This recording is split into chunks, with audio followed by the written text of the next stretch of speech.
சக்தியின் அடுத்த புதிய படைப்பு ஒரு மிக அழகான ஒரு படைப்பு. அந்த படைப்பினுடைய பேரை நான் இப்பயே சொல்ல மாட்டேன், நீங்க ட்ரெய்லரை பார்த்து தெரிஞ்சுக்கொள்ளலாம். அதுக்கு முன்பாக இந்த படைப்புல எங்களுடைய கலைஞர்கள், அதே நாட்டில் வளர்ந்து வருகின்ற கலைஞர்கள், சக்தி டிவியில் பணியாற்றக்கூடிய கலைஞர்கள், ஏராளமான எங்களுடைய நாட்டு கலைஞர்கள் பங்கு பற்றிய மிக அழகான ஒரு படைப்பு நாளைய தினத்திலிருந்து உங்களுடைய பார்வைக்கு வருவதற்கு தயாராக இருக்கின்றது. எனவே இந்த படைப்பு சம்பந்தமான பல விடயங்களை நாங்கள் கதைக்கலாம். அதற்கு முன்பாக ட்ரெய்லரை நீங்க எப்ப காட்டுவீங்கன்னு சொல்லி நிறைய பேர் காத்து கொண்டிருக்கலாம். எனவே உங்களுக்காக அந்த படைப்பினுடைய ட்ரெய்லர் அடுத்ததாக தயாரா இருக்கு.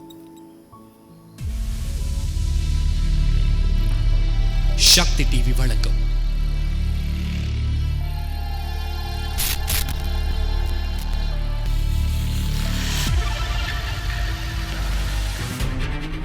நீங்க 10 கோடி கொடுத்தாலும் இதை வெளியில எங்கேயும் பண்ண முடியாது. நான் இதை ஃபுல் சீக்ரெட்டா பண்ணிட்டேன். இது பண்ண முடியுமா யாருக்கும் தெரியாம? நீங்க ஒருத்தனை வாழ வைக்கிறது இன்னொருத்தனை கொண்டு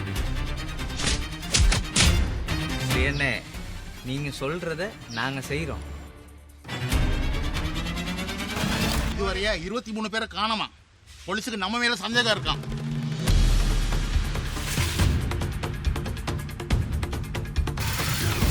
அது தேவதை இல்லடா, பிசாசு. எனக்கு எதுக்கு நல்லது பண்ற? நான் சொன்னா நல்லது பண்றேன். யாக்கை புத்தம் புதிய தொடர் ஏப்ரல் 18 முதல் சனி மற்றும் ஞாயிறு இரவு 8:30க்கு. யாக்கை சக்தியின் அடுத்த படைப்பு உங்களுக்காக நாளையிலிருந்து சனி மற்றும் ஞாயிறு இரவு 8:30க்கு தயாராக இருக்கிறது. அந்த யாக்கை படைப்பை இயக்குனது திரு லால் விஜிதகுமார் இயக்குனர். அதே மாதிரி சக்தி டிவியினுடைய ஒரு படைப்பாக இது வருவதற்கு தயாராக இருக்கு. எனவே யாக்கை அந்த டிராமாவில் நடித்த கலைஞர்கள் இன்னைய தினம் எங்களோடு இணைந்திருக்கின்றார். எனவே திரு மைந்தகுமார் அதே போன்று எங்களுடைய ரசிகை இணைஞ்சிருக்கிறாங்க. எனவே மைந்தகுமாரை பற்றி அறிமுகம் நிறைய பேருக்கு தேவைப்படாது. 52 வருடங்களுக்கு மேலாக இந்த துறையில் இருக்கின்ற அதே நேரத்தில் ஏராளமான படைப்புகள், ஏராளமான விளம்பர நிகழ்ச்சிகள், இப்படி ஏராளமான படைப்புகளோடு வந்திருக்கின்றன. அதை தாண்டி சக்தியோடு இவருடைய பயணம் மிக நீண்ட பயணமாக இருக்கின்றது. அதே மாதிரி ரசிகா தொடர்ச்சியாக அடுத்தடுத்த படைப்புகள் நாம் நடிச்சு கொண்டு வராங்க. அவருடைய வாழ்க்கை ஆரம்பித்திருக்கிறது திரையுலகத்தோடு. அதுக்கான வாழ்த்துக்களையும் தெரிவித்து கொண்டு நாங்கள் போகலாம். எப்படி இருக்கிறீங்க மைந்தன்? முதல்ல வணக்கம். வணக்கம். உங்களுக்கும் சக்தி நேயர்களுக்கும் இனிய புத்தாண்டு நல்வாழ்த்துக்கள். நல்லா இருக்கிறேன், ரொம்ப சந்தோஷமாக இருக்கிறேன். ஏன்னா நான் எப்போவுமே சொல்கிறது, எங்களுடைய நாட்டு படைப்புகள், அது பாடலாக இருக்கட்டும், நாடகங்களாக இருக்கட்டும், திரைப்படமாக இருக்கட்டும், எங்களுடைய நாட்டு படைப்புகள் வர வேணும். அதில் எங்களுடைய கலைஞர்கள் கலந்து சிறப்பிக்க வேணும்ன்றது என்னுடைய வாழ்க்கையில் எனக்குள்ளே இருக்கிற அந்த ஒரு பெரிய ஒரு ஆசையும் எதிர்பார்க்கும். அது அப்பப்போ நிறைவேறும். அதில் ஒரு முக்கியமான கட்டம்தான் இந்த யாக்கை தொலைக்காட்சி நாடகம். இது உண்மையிலே ஒரு மிச்சம் சந்தோஷமான ஒரு விஷயம் என்னென்னு சொன்னால், இந்த நாடகத்தில் நடிச்சுக்கிற கலைஞர்கள் எல்லாருமே நம் நாட்டு கலைஞர்கள். இல்லை, இன்னும் ஒரு விஷயம் உங்கள்கிட்ட கேட்கணும். இப்போ நீங்கள் இத்தனை வருடம் உங்களுக்கு எக்ஸ்பீரியன்ஸ் இருக்குது, யாக்கையில் நிறைய புதுமுகங்கள், இப்போ அவங்களோட சேர்ந்து உங்களுக்கு நடிக்கும்போது எப்படி அந்த உணர்வு இருக்குது? புதுமுகங்களோட நடிக்கிறதும் ஒரு சந்தோஷம்தான். என்ன நாங்கள் நாளாந்தம் இப்போ நான் ஒரு நாளுமே நினைக்கிறதுல நான் ஒரு அனுபவம் உள்ள ஒரு கலைஞர்னு சொல்லி. ஏன்னா அன்றைக்கு நாங்கள் செய்கிற ஒவ்வொரு நிகழ்ச்சியிலையும் ஏதாவது புதுசாக நாங்கள் படிச்சுட்டு இருக்கோம். அதுலேயும் என்னுடைய நண்பர் லால், இந்த நாடகத்துடைய இயக்குனர், நீண்ட நாள் நண்பன். நாங்கள் நிறைய படைப்புகள் ஒன்றாக செய்திருக்கிறோம். ஆனால் நாடகம் முதல் தடவையாக நாங்கள் செய்கிறோம். அதோடு எனக்கு அவர் இந்த நாடகத்துலேயும் நான் நிறைய விஷயங்கள் படித்து கொண்டேன். அவர் நிறைய அவரோட இப்போ ஒவ்வொரு இயக்குனரும் அவங்களோட மைண்டில் ஒவ்வொரு விஷயங்களை வச்சுருப்பாங்க. அதாவது ஒரு டயலாக் எங்கள்கிட்ட கொடுத்துட்டு நாங்கள் பேசும்போது நாங்கள் பேசுகிற மாடுலேஷன் அவங்களோட மைண்டில் அது வேறு ஒன்று இருக்கும். அப்போ அப்படி லால் நிறைய விஷயங்கள் எனக்கு அவரோட மைண்டில் இருந்த அதை ப்ரெசென்ட் பண்ணுற விதங்கள் சொல்லி கொடுத்தார். அப்போ அதை நானும் ஒரு புதிய அறிமுகம் மாதிரி தான் இருந்துச்சு எனக்கு. சரி ரசிகா, நீங்கள் இப்போ சக்தியோட முதலாவது படைப்பில் இணைஞ்சிருக்கிறீங்க. நிறைய எக்ஸ்பீரியன்ஸான கலைஞர்கள் இருக்கிறாங்க, புதுமுகங்கள் இருக்குது, நீங்களும் புதுசாக அறிமுகமாகி இருக்கிறீங்க சினி ஃபீல்டில். எப்படி இருக்குது இந்த படைப்பு யாக்கை, எப்படி உங்களுக்கு இருக்குது? ஃபர்ஸ்ட் ஆஃப் ஆல் எல்லாருக்குமே வணக்கம் அண்ட் புது வருட நல்வாழ்த்துக்கள். ஸோ இது என் ஃபர்ஸ்ட் டைம் சக்தியில் நான் ஜாயின் ஆகி ஒரு ட்ராமா ஒன்று பண்ணுறது. அண்ட் சேனல்ஸ்லேயே ஃபர்ஸ்ட் டைம் நான் ஒரு ட்ராமா ஒன்று பண்ணுறேன். ஸோ இது எனக்கு ஒரு புதிய ஒரு எக்ஸ்பீரியன்ஸ்ன்னு தான் சொல்லலாம். ஏன்னா புதிய ஒரு டீம் ஒன்று இது. ஸோ பெருசாக யாரையுமே எனக்கு தெரியாது இந்த டீமில். கேள்விப்பட்டிருக்கேன், இப்போ மஹிந்தனாவெல்லாம் நான் கேள்விப்பட்டிருக்கேன். பட் சேர்ந்து ஒர்க் பண்ணுற அந்த சான்சஸ் எனக்கு கிடைச்சது கிடையாது. ஸோ இது ரொம்ப புதுசாக இருந்துச்சு. அண்ட் டிரெக்டர் வந்து என்னென்னா ஃபஸ்ட்டாக கதைக்கும் போது நான் ரொம்ப ஸ்ட்ரிக்டான டிரெக்டராக இருப்பாரோ அப்படின்னு தான் ஃபஸ்ட்டாக நான் நினச்சேன். ஆனால் போக போக அவர் ஓகேயா இருந்தார், என் கூட தெரியாத விஷயங்கள் சொல்லி கொடுத்தாரு. அண்ணா சொன்ன மாதிரியே மொடியூலேஷன், நீங்கள் இப்படி தான் பேசணும், இதுதான் என் மைண்டில் இருக்குது, ஸோ இதுதான் வெளியே வரணும் அப்படின்ற ஒரு விஷயத்தை அவர் சொல்லி அழகாக அந்த விஷயங்களை வாங்கி எடுத்தார். ஸோ அண்ட் அடுத்தது வந்து டிரெக்டரை பற்றி சொல்லணும்னா அவருக்கு வேற ஒரு விஷயமே மைண்டில் இருக்காது. செட்டில் இருக்கும்போது அந்த ட்ராமா ஸ்கிரிப்ட் அது மட்டுமே தான் அவரோட மைண்ட்லேயே இருக்கும். ஸோ அவர்கிட்ட கவனித்த ஒரு விஷயம்னா ரொம்ப டெடிக்கேட்டடான ஒரு பர்சன். இந்த ட்ராமாக்குன்னே தன்னை அப்படியே டெடிகேட் பண்ணிட்டாரு. ஸோ அப்படி தான் இருந்துச்சு. ஸோ எனக்கு ரொம்ப ஹாப்பி. அண்ட் சக்தியோட நாங்கள் சின்னதுலேருந்தே சக்தின்னு பார்த்து வளர்ந்தாக்கள்.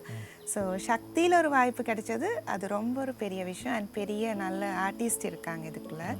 ஸோ அதுவும் எனக்கு ரொம்பவே ஹாப்பி சேர்ந்து ஒர்க் பண்ண. சந்தோஷம். சக்தியோட இணைஞ்சதுக்கு நாங்களும் சந்தோஷப்படுறோம்.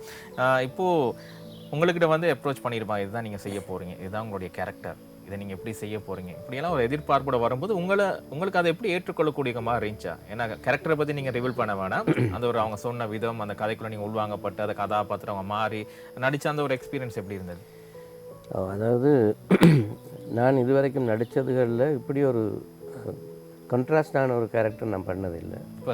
ஃபர்ஸ்ட் டைம் என்னோட நான் எல்லாமே ஒரு சாஃப்டாக பேசுகிறது, ஒரு நல்ல அப்பா, ஒரு அப்பாவி நோயாளி, இந்த மாதிரிலாம் நடிச்சிருக்கேன். ரொம்ப சாஃப்டாக காட்டிட்டாங்க இது வரைக்கும். அப்போ ஸ்கிரிப்டை வாசி கொண்டு போகும்பொழுது இன்னொரு விஷயம் நான் சொல்லணும், இந்த உதவி இயக்குனர் தம்பி தில்ஷான் அவரும் நிறைய இந்த விஷயத்தில் எனக்கு ஹெல்ப் பண்ணார். ஸ்கிரிப்ட்ஸ் டயலாக்ஸ் பாடமாக்குறதுக்கு, அதை நாங்கள் திரும்ப ப்ராக்டிஸ் பண்ணுறதுக்கு என்னோட சேர்ந்து. இப்போ நாங்கள் ஒரு 2 கேரக்டர்ஸ் பண்ணுற ஒரு ஸ்கிரிப்டாக இருந்துச்சுன்னா அதில் அந்த மற்ற கேரக்டர் அவர் என்னோட சேர்ந்து ப்ராக்டிஸ் பண்ணுவார். அப்படியெல்லாம் நிறைய உதவி செய்து வந்தார். ஸ்கிரிப்டை வாசிக்கும் பொழுது தான் விளங்கிச்சது, ஆஹா நாம் ஒரு வேறு இல்லை பண்ணுவோமா வேணாமனு யோசிச்சிங்களா? இல்லை அப்படி யோசிக்கல. நான் சொல்கிறது என்னை அப்ரோச் பண்ணுற எல்லாருக்கிட்டையுமே நான் சொல்கிறது, உங்களுக்கு என்னை எப்படி மாற்றி காட்ட விருப்பமோ அப்படி காட்டுங்க. மீசையை வளைக்கணுமா, ஃபுல்லாக முடிய வெள்ளையாக்கணுமா, எது வேணாலும் பண்ணுங்க. அதாவது இயக்குனர்கள் சொல்கிற ஒரு நடிகராக நீங்கள் இருக்க போகிறீங்க. நிச்சயமாக.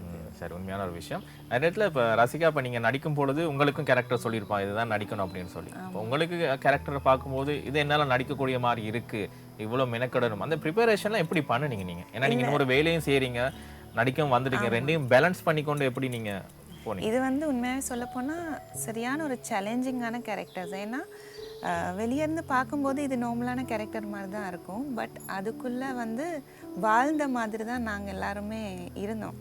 ஏன்னா ரொம்ப கூட எமோஷன்ஸ் இருக்குது அந்த கேரக்டருக்குள்ளே. ஸோ சிரிக்கணும், கோவப்படணும், அழணும், பாசமாக இருக்கணும், எல்லாமே ஒரு மிக்ஸ்டான ஒரு எமோஷன்ஸ் இந்த கேரக்டரில் இருக்குது. ஸோ அது கொஞ்சம் கஷ்டம். நான் அண்ணா சொன்னார், எனக்கு லால் அண்ணா சொன்னார் வீட்டில் நல்லா ப்ராக்டிஸ் பண்ண சொல்லி. ஸோ நான் எனக்கு முடிஞ்ச வகையில் நான் நிறைய ப்ராக்டிஸ் பண்ணி தான் இருந்தேன். ஸோ அவுட்புட் கொடுத்துருக்கோம், எப்படி வந்திருக்குன்றது ஒழுங்காக தெரியலை, நல்லா வந்திருக்குன்னு நினைக்கிறோம். எங்களுக்கு ஒரு அவுட்புட் கிடைச்சது. இப்போது 2-3 நாள் நான் அவங்களோட ஷூட்டிங் ஸ்பாட்டுக்கெலாம் வந்த போது இந்த அழுகிற சீன்லாம் எடுத்தாங்க. இப்போது நீங்கள் உங்களுக்கெல்லாம் அழுகிற சீன்லாம் ஆண்களுக்குன்னா கிளெசரிங் போட்டு ரொம்ப கஷ்டப்படும். இவங்க கிளெசரிங்கும் போடாமல் சும்மா அழுகிற சீன் வந்தால் உடனடியாக அழுதுறீங்களா? இது எப்படி? அப்படின்னு கிடையாது. நாங்கள் வந்து அதுக்கு ப்ரிப்பேர் பண்ணிக்கணும். ஃபர்ஸ்ட்டாகவே நம்மளை அதுக்கு ப்ரிப்பேர் பண்ணிக்கணும். அழுகிறதுனா உடனே சொன்ன அந்த நிமிஷமே நமக்கு வராது.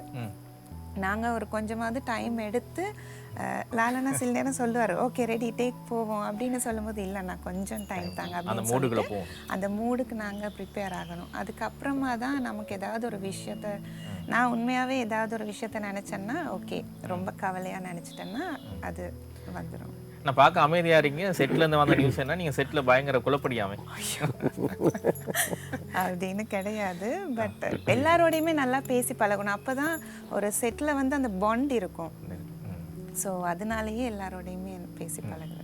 இப்போ நீங்கள் சொன்னீங்க, இப்போ ராமாயண கதை ஃபுல்லாக உங்களுக்கு சொல்லியிருப்பாங்க, இதுதான் கேரக்டர்ஸ், உங்களோட கேரக்டர் முக்கியமான கேரக்டர், இப்படி நிறைய விஷயம் சொல்லும் போது இப்போது நீங்கள் ப்ரிப்பேர் பண்ணுறதுக்கான ஒரு டைம் எடுப்பீங்கள்ல, நீங்கள் செட்டுக்கு வந்த உடனே அதில் நீங்கள் ப்ரிப்பேர் பண்ண முடியாது. வீட்டுக்கு போய் டயலாக் பாடமாக்கி அந்த ஒரு மூடில் இருந்தால் தான் நாங்கள் செட்டுக்கு வந்த உடனே டக்குன்னு நாங்கள் டேக் போயிடலாம். இந்த ப்ரிப்பரேஷன் எப்படி பண்ணி உங்களுக்கு இருக்கிற இந்த ஒர்க் பிஸியில் இதெல்லாம் நீங்கள் எப்படி டைம் எடுத்து பண்ணீங்க? எனக்கு இந்த ட்ராமாவில் ஒரு சின்ன சிக்கலாகி போயிட்டு இருந்துச்சுன்னா, சில தவிர்க்க முடியாத இந்த சம்பவங்கள் சில இழப்புகள் எல்லாம் வந்துட்டு ட்ராமாக்கு முதல்ல. அப்போ அதால் எனக்கு ஸ்கிரிப்ட் பாடமாக்குறதுக்கு டைம் உண்மையிலே டைம் இருக்குல்ல. நான் எங்களுடைய இயக்குனர்கிட்ட சொல்லிகிட்டே இருந்தேன், இதுதான் பிரச்சனை எனக்கு, நான் இங்கே இருக்கல, நான் அவுட் ஆஃப் குழம்பு இருந்தேன். அப்படியால் என்னைய கொஞ்சம் மன்னிச்சு எனக்கு கொஞ்சம் டைம் தரணும் ஸ்கிரிப்ட் வச்சு செய்கிறதுக்கு. அப்போ அவங்க அதுக்கு ரொம்ப கோஆப்ரேட் பண்ணாங்க, இல்லை அப்படி இப்படின்னு சொல்ல அவங்களுக்கு. அப்போ அதிகமான டேக்ஸ் நான் வந்து ஆன் லொக்கேஷன் போயிட்டு குயிக்காக அந்த ஸ்கிரிப்டை பாடமாக்கிட்டு அப்புறம் லால் சொல்கிற அந்த ரியாக்ஷன்ஸை உள்வாங்கிட்டு தான் செய்து கொடுத்துருக்குறோம் இந்த ட்ராமாவில். சரி, தொடர்ச்சியாக நம்ம நிறைய விஷயங்களை செட்டில் இருந்து நடந்த விஷயம், ட்ராமாவில் இருக்க போகிற விஷயம் அனைத்தையும் நாங்கள் இப்போ சொல்ல போகிறது இல்லை. சில டிப்ஸை மட்டும் நாங்கள் சொல்லிட்டு போவோம். தொடர்ச்சியாக சக்தி டிவியோடு இணைந்திருங்க. இடைவெளிக்கு பிறகு நாங்கள் மீண்டும் யாக்கை குழுவோடு சந்திப்பதற்கு தயாராக இருக்கிறோம்.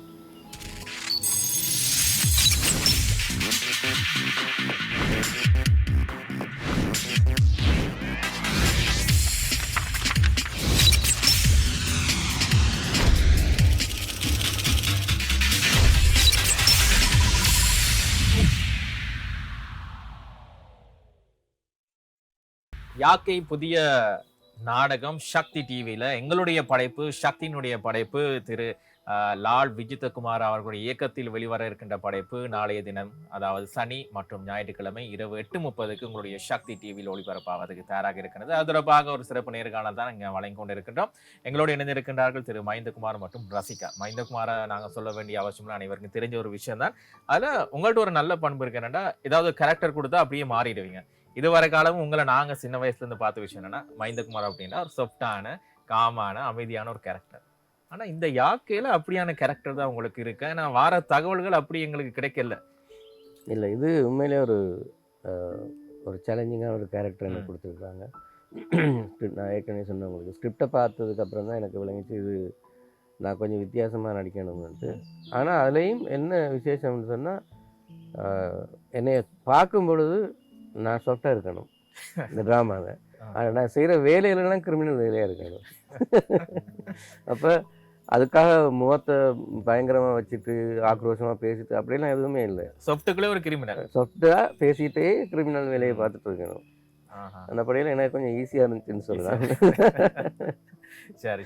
அதாவது ட்ரெய்லரை பார்க்கும்போது ரசிகா, நீங்கள் அந்த கார்டு ஒரு சீனில் வருது, நீங்கள் அழுகுறீங்க, மயானத்துக்கு போய் அதே நேரத்தில் கோவத்தில் சட்டையெல்லாம் புண்டிச்சு இழுத்து அடிக்கிறீங்க. இதெல்லாம் எப்படி இந்த சீன்லாம் எப்படி உண்மையாகவே நீங்கள் கோவப்பட்டீங்களா, அல்லது இந்த அழுகிற சீன்லாம் அவ்வளோ ரியலாக இருந்தது, இதெல்லாம் உண்மையாக ஃபீல் பண்ணி அழுதிங்களா, என்ன எப்படி அதை நீங்கள் ப்ரிப்பேர் பண்ணீங்க? முதலே நான் சொன்ன மாதிரி இதுக்குள்ளே நிறைய எமோஷன்ஸ் இருக்கு. இப்போ எனக்கு ஒரு ஐடியா இருக்குல்ல, செமிட்ரி போவோன்னு ஒரு ஐடியா இருந்துச்சு. பட் அப்பதான் யாரையோ கொண்டு வந்து எல்லாமே முடிச்சுட்டு போயிருக்காங்க. உங்களுக்கு அப்ப ஆச்சரியமா இருக்கு? ஆமா, எனக்கு செமிட்ரி போய் அந்த இடத்த செட் பண்ணும்போதே எனக்கு ரொம்ப ஒரு மாதிரி நான் மாறிட்டேன். ஸோ ஆனாலும் அந்த மூட்லேருந்து நான் வெளியே வரல. நான் கொஞ்சம் தனியாகவே தான் இருந்தது, யாரு கூடயும் சிரிக்கலை, அப்படிதான் நான் இருந்தது. ஏன்னா நமக்கு அந்த மூட் ரொம்ப முக்கியம். யாரு கூடயுமே நாங்கள் சிரித்து பேசிட்டோம்னா அந்த மூடை விட்டு நாங்கள் வெளியே வந்துடுவோம். ஸோ அந்த மூடுக்குள்ளே இருந்தது. அண்ட் போயிட்டு உட்கார சொல்லிட்டாங்க. உட்கார்ந்தோடனே எனக்கு என்ன செய்கிறதுன்னே தெரியலை. ஒரு நாளுமே அப்படி ஒரு சிச்சுவேஷனில் நான் இருந்ததே கிடையாது. அதாவது அந்த மூவி சைடில் தள்ளப்பட்டதே கிடையாது அப்படி ஒரு சிச்சுவேஷனுக்கு. பட் அது ரியலாகவே நடந்த மாதிரியே கொண்டு போயிட்டு செய்ய வச்சுட்டாங்க. அண்ட் அடுத்தது அந்த டீமுமே வந்து ரொம்ப சப்போர்ட்டிவான டீம். என்னோட ஒர்க் பண்ண கோஸ்டாஸாக இருக்கட்டும், எல்லாருமே வந்து சீனுக்கு முன்னாடியே நாங்கள் எல்லாருமே ப்ராக்டிஸ் பண்ணுவோம் டயலாக் சொல்லி. இப்போ மஹிந்தனோட ஒரு சீன்னா, அண்ணா நீங்களும் வாங்க நானும் வரேன், இல்லாட்டி அண்ணா சொல்லுவார், 2 பேரும் ப்ராக்டிஸ் பண்ணுவோம் அப்படின்னு சொல்லிட்டு 2 பேருமே உட்காந்து அதே எமோஷன்ஸோடு நாங்கள் ப்ராக்டிஸ் பண்ணுவோம். அதே மாதிரி தான் டில்ஷான் கூடயும், அதே மாதிரி தான் கிறிஷ் அண்ணா கூடயும். ஸோ அப்படி ஒரு டீமாகவே இருந்து நாங்கள் டீம் ஒர்க்காகவே நாங்கள் இதை பண்ணணும். ஸோ நல்லா வந்திருக்குன்னு நான் நம்புறேன். நல்லா வந்திருக்கு. அது நேரத்தில் இப்போ நிறைய நீங்கள் ட்ராமாஸ்லாம் நடிச்சிருப்பீங்க, ப்ரம்ப்ட் பண்ணுவாங்க. படத்து என்ன டயலாக்னா ஒருத்தர் டயலாக் சொல்ல பண்ணுவாங்க. இப்போ நாங்கள் வந்து பார்த்ததில் இங்கே நீங்கள் டயலாக்கை பாடமாக்கி நீங்கள் தான் சொல்கிறீங்க, ப்ரம்ப்ட் அதெல்லாம் ஒன்றுமே இருக்கல. நீங்கள் எப்படி அந்த குறுகிய அந்த டைமுக்குள்ளே நீங்கள் எவ்வளோத்தையும் பாடமாக்கி அந்த எமோஷனோட சொல்கிறது வந்து கஷ்டமான விஷயம். இதில் நடித்த ஆர்டிஸ்ட்லாம் அப்படி தான் பண்ணியிருக்காங்க. ஆமாம், ரொம்ப முக்கியமான கேள்வி நீங்கள் கேட்டது. என்னென்னா பொதுவாகவே அதுலேயும் ஸ்பெஷலி அவுட்டோர் ஷூட் போனால் டப்பிங் இருக்கும். டப் பண்ணி தான் அதெல்லாம் செய்வாங்க. ஆனால் இது அப்படி இல்லை. இது பூம் போட்டு லைவாக செய்தோம் நாங்கள். உண்மையிலே ஒரு கஷ்டமான ஒரு விஷயந்தான். ஏன்னா ஒரு வார்த்தை பிழைச்சாலும் அதில் வேற ஸ்கிரிப்டை வச்சுட்டு 2 இணை இயக்குனர்கள் 2 பக்கம் பார்த்துட்டே இருப்பாங்க. எங்கேயாவது பிழைச்சினே அந்த பிள்ளையாக சொல்லிட்டாரு அப்படி வந்துடும். அதனால் ரொம்ப கஷ்டப்பட்டு டயலாக்ஸ் பாடமாக்கணும். எனக்கு அது உண்மையிலேயே நான் கடவுளுக்கு நன்றி சொல்லணும். என்னென்னா நான் பாடும் பொழுது கூட நிறைய புக்ஸ் வச்சுருப்பேன். ஏன்னா வார்த்தைகள் ஞாபகம் இருக்காது. இது இப்படி அவடத்தில் போயிட்டு ஆன் லொக்கேஷனில் பாடமாக்கிட்டு திரும்ப நாங்கள் இமோஷன்ஸோடு ஆக்ட் பண்ணுறது உண்மையிலேயே ஆண்டவருக்கு நன்றி சொல்லணும். அவர் அந்த இடத்துல என்னுடைய மெமரியில் இருந்து அவர் செயல்பட்டாருன்றதை நான் உணர்ந்தேன். டயலாக்கும் சொல்லணும், அதே நேரத்தில் சீனுக்குள்ளே நீங்கள் போகணும், பாடமாக்கின விஷயமும் வரணும். எல்லாம் ஒரு புள்ளியில் கனெக்ட் ஆகலை அப்படின்னு சொன்னால் திருப்பி டேக் போக வேண்டி வரும். நிச்சயமா அந்த ஒரு பதட்டம் நிறைய பேர் சுற்றி இருப்பாங்க. இல்லை டெக்னீஷியன்ஸை பற்றி நாங்கள் பேசுவோம் கொஞ்சம். என்னென்னு சொன்னால் நிறைய பேர் இதில் ஒர்க் பண்ணியிருக்கிறாங்க. கேமரா பண்ணியிருந்தார் அவந்த் அப்படின்னு சொல்லி மிக அழகான கேமரா. அதே நேரத்தில் இப்போ நிறைய டெக்னீஷியன் அவங்கள பற்றி சில விஷயங்கள் நீங்கள் பயந்து கொள்ளலாம். ஆமாம், அதாவது எனக்கு ஒரு கசப்பான அனுபவம் இருக்குது. ஒரு ட்ராமா ஒன்றுக்கு போன நேரம் டைரக்டர் அமைதியாக இருந்தார், கேமராமேன் சத்தம் போட்டுட்டு இருந்தார். அவர் டைரக்டர். அப்போ நான் அந்த ட்ராமாவில் ரொம்ப மனசு நொந்து தான் எனக்கு ஒரு சின்ன போர்ஷன் இருந்துச்சு. அவுட் ஆஃப் கொலம்பு அங்கே ஒரு காட்டுக்குள்ளே நடந்த ஷூட். அப்போ அவர் நடந்து கொண்ட அந்த விதம் அது மனசில் ஒரு கசப்பான அனுபவம். ஆட்டிடியூட்டை சொல்கிறேன். ஆனால் இதில் எல்லாமே ஒரு ஃபேமிலி மாதிரி ஆகிட்டோம் நாங்கள். கேமராமேன் அவந்தையாக இருக்கட்டும், எங்களோட ஒப்பனை கலைஞர் திசா, அப்புறம் அந்த ஆடியோக்கு இன்சார்ஜாக இருந்த சகோதரர்கள் எல்லாம் எல்லாருமே ஃபுல் டீமுமே ஒரு எங்களுக்கு சாப்பாடு கொண்டு வரவங்க எல்லாருமே ரொம்ப ஹெல்ப்ஃபுல்லாக ரொம்ப சப்போர்ட்டிவாக இருந்தாங்க. அதே போதும் மனசுக்கு ஒரு டென்ஷன் இல்லாமல் ரிலாக்ஸாக ஒர்க் பண்ணுறதுக்கு. அந்த படியில் அவங்க எல்லாருக்குமே நன்றி சொல்லணும். இப்படி ஒரு அழகான படைப்புக்கு அவங்களுடைய அந்த ஒத்துழைப்பு தான் முக்கிய காரணம்னு சொல்லலாம். ரசிகா, நீங்கள் சொல்லுங்கள். ஏன்னா செட்டில் நீங்கள் அதிகமாக எல்லா இடத்துலையும் இருந்தீங்க, கேமரா யூனிட்லையும் இருந்தீங்க, அது மாதிரி ப்ரொடக்ஷனில் இருந்தீங்க, சாப்பிட்ற இடத்துல இருந்தீங்க, எல்லா இடத்துலையும் இருந்தீங்க. நீங்கள் யாருக்கெல்லாம் நன்றி சொல்லணும்னு ஆசைப்படுறீங்க இந்த யாக்கை டீம்? நான் ரொம்பவே கவனித்தது உண்மையாகவே டீமில் பூம் மைக் பிடிச்சிட்டு இருந்தவரை நான் ரொம்பவே கவனித்தேன். ஸோ பூம் மைக் பிடிக்கிறது எவ்வளோ கஷ்டம்னு தெரியும். நமக்கெல்லாம் சும்மா ஒரு 10 மினிட்ஸ் மைக்கை இப்படி கையை தூக்கி வச்சுருந்தாலே ரொம்ப கஷ்டம். ஸோ அவரெல்லாம் ரொம்ப நேரம் இப்படியே இருந்தார் தூக்கி வச்சுட்டு. ஸோ அதுக்கெல்லாம் உண்மையாகவே ஒரு பெரிய ஒரு இது ஒன்று வேணும். அப்படி நிறைய நேரம் இப்போ கட் சொன்னாலுமே சில நேரம் அவங்க அப்படியே பிடிச்சே வச்சுட்டு இருப்பாங்க. ஸோ அவரை தான் நான் ரொம்பவே கவனித்தது. அண்ட் அடுத்தது அண்ணா சொன்ன மாதிரி ப்ரொடக்ஷனாக இருக்கட்டும், அசிஸ்டன்ட் டிரெக்டர்ஸாக இருக்கட்டும், மேக்கப் பண்ணாக்களாக இருக்கட்டும், அண்டு அங்கே சப்போர்ட் பண்ணாக்களாக இருக்கட்டும், அப்படி எல்லாருமே நல்ல ஒரு டீமாக இருந்தாங்க. நல்லா ஒர்க் பண்ணாங்க, நல்ல டெடிக்கேட்டடாக இருந்தாங்க. அண்ட் சில பேர் நல்ல ஜாலியாகவும் இருந்தாங்க. சினிமோட்டோகிராஃபர் அவரும் சில நேரம் ஏதாவது ஒன்று இப்போ பிள்ளையா போகுதுன்னா இல்லை இதே மேலே தான் தப்பு, நாங்கள் இப்படியே எடுத்துருவோம் அப்படின்னு சொல்லிட்டு அவங்களாம் அந்த பிள்ளையை ஒத்துக்கிட்டு ஒன்று செய்வாங்க. ஸோ நிறைய செட்டில் அப்படியெல்லாம் செய்கிறது கிடையாது. உண்மையான விஷயம். எனவே ரசிகா அவர்களுக்கும் மஹிந்தகுமார் அவர்களுக்கும் எங்களுடைய வாழ்த்துக்களை தெரிவித்துக் கொள்கிறோம். எனவே சக்தியோடு இணைந்திருந்தீங்க. தொடர்ச்சியாக சக்தியினுடைய பல படைப்புகளை நாங்கள் உங்களை காண்றதுக்கு தயாராக இருக்கிறோம். இந்த யாக்கை மட்டுமல்ல, இனி வருகின்ற நிறைய படைப்புகள். எனவே உங்களுடைய கலைத்துறைக்கு, கலை பயணத்துக்கு எங்களுடைய மனப்பூர்வமான வாழ்த்துக்களை தெரிவித்துக் கொள்கிறோம். நன்றி. நன்றி. எங்களையும் அழைச்சி இப்படி ஒரு அழகான பேட்டி எடுத்ததுக்கு நன்றி. எல்லாரும் தயவு செய்து யாக்கை பாருங்க, வேறு சேனல்ஸ் பார்க்காதீங்க. யாக்கை பார்த்து அதுக்கான பிரதிபலனை எங்களுக்கு தாங்க. நன்றி, வணக்கம். உண்மையான விஷயம். நாளை தினம் சனி மற்றும் ஞாயிறு இரவு 8:30 யாக்கை சக்தியினுடைய டிராமா நாடகம் உங்களுக்காக வருவதற்கு தயாராக இருக்கு அப்படின்னு சொல்லிக்கொண்டு மற்றொரு குட் மார்னிங் ஸ்ரீலங்கா நிகழ்ச்சியில் உங்கள் அனைவரையும் சந்திக்கும் வரையில் விடைபெறுவது SMR ராஜ்குமார். நன்றி, வணக்கம். Thank you.